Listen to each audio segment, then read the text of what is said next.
Hi hello friends, welcome to our channel Sangeetha Srinivasan. எல்லாம் நல்லா இருப்பீங்கன்னு நினைக்கிறேன்.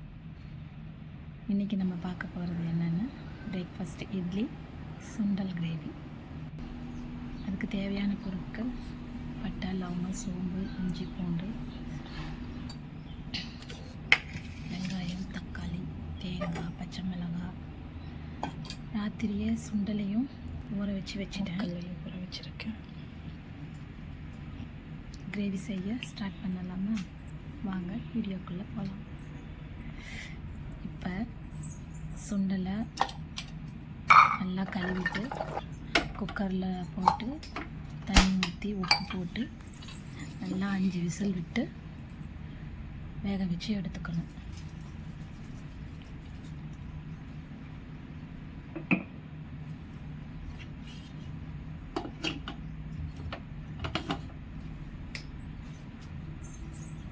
அப்புறம் காலையிலேருந்து இன்னும் காஃபி குடிக்கல.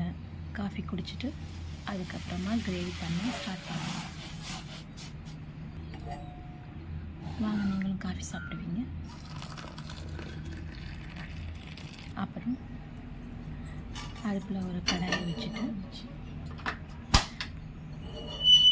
கடாய் நல்லா ஹீட் ஆன அப்புறம் அதில் 3 ஸ்பூன் எண்ணெய் விட்டு நல்லா எண்ணெய் காஞ்சதுக்கப்புறம் வெங்காயம் போட்டு நல்லா வதக்கணும். நல்லா கோல்டன் ப்ரௌன் ஆகிற வரைக்கும் வெங்காயத்தை நல்லா வதக்கணும். அது நல்லா வதங்கட்டும். அது வதங்கிறதுக்குள்ள சுண்டல் நல்லா வெந்திருக்கணும்னு பார்த்துக்கலாம்.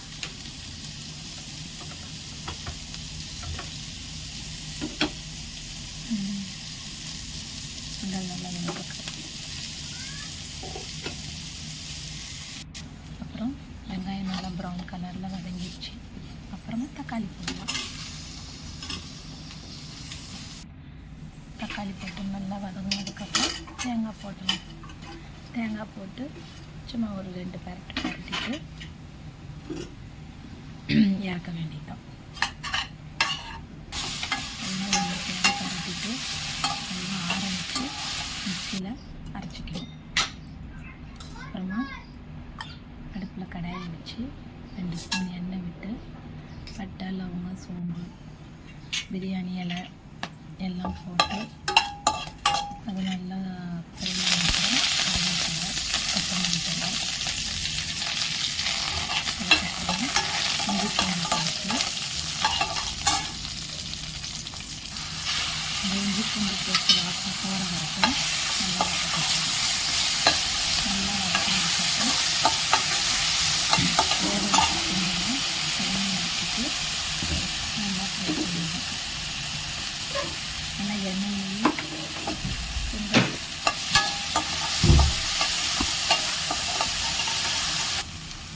நல்லா எண்ணெயிலையும் சுண்டல் நல்லா ஃப்ரை ஆகிற வரைக்கும் வதக்கணும்.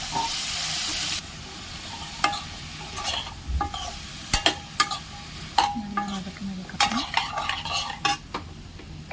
அரைச்ச வெங்காயம், தக்காளி, தேங்காய் எல்லாம் மிக்சியில் அரைச்சி வச்சுக்கணும் இல்லையா, அந்த கலவையை எடுத்து போடணும். அது நல்லா போட்டு அது ஒரு வதக்கிட்டு அதுக்கப்புறமா மஞ்சத்தூள், மிளகாத்தூள், வீட்டில் அரைச்ச மிளகாத்தூள் தான், சிக்கன் மசாலா தூள் கொஞ்சம், அப்புறம் தனி மிளகாத்தூள் கொஞ்சம் எல்லாம் போட்டு நல்லா வதக்கி கொஞ்சம் தண்ணி ஊற்றி கொதிக்க வைக்க வேண்டியதுதான்.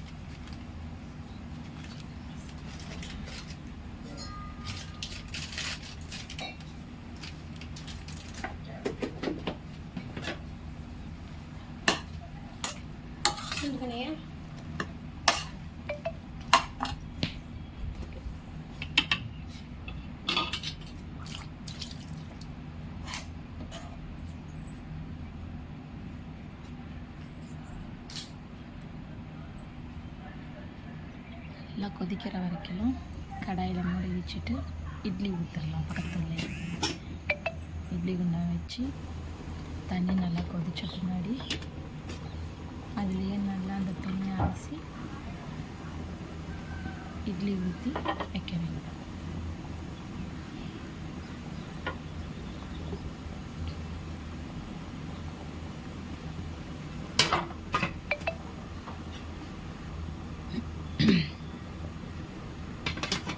இந்த இட்லி வேகிறதுக்குள்ள நம்ம கிரேவியும் ரெடி ஆகிடும். எவ்வளோ இட்லி பார்க்கலாமா? நல்லா கொதித்து சுண்டி வந்துருச்சு. நம்ம கிரேவி ரெடி. இப்போ லாஸ்ட்டாக கொத்தமல்லி தழை தூவி இறக்க வேண்டியதுதான். நம்ம மூக்கல்ல கிரேவி ரெடி. இட்லியும் வெந்துருச்சு.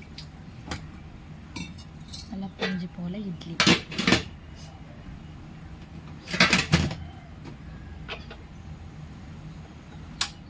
வெந்துட்டுருக்கிறப்பவே எங்கள் பையன் பசிங்கிறான்.